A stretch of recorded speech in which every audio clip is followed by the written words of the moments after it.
صحیح بخاری حدیث نمبر 554۔ جریر بن عبداللہ بجلی رضی اللہ تعالی عنہ نے فرمایا، ہم نبی کریم صلی اللہ علیہ وسلم کی خدمت میں موجود تھے۔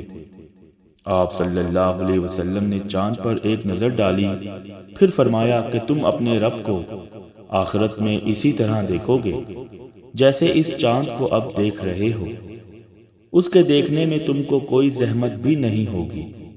پس اگر تم ایسا کر سکتے ہو کہ سورج طلوع ہونے سے پہلے والی نماز یعنی فجر اور سورج غروب ہونے سے پہلی والی نماز عصر سے تمہیں کوئی چیز روک نہ سکے تو ایسا ضرور کرو۔ پھر آپ صلی اللہ علیہ وسلم نے یہ آیت تلاوت فرمائی، پس اپنے مالک کی حمد و تسبیح کر سورج طلوع ہونے اور غروب ہونے سے پہلے۔ اسماعیل راوی ہے حدیث نے کہا کہ عصر اور فجر کی نمازیں تم سے چھوٹنے نہ پائیں، ان کا ہمیشہ خاص طور پر دھیان رکھو۔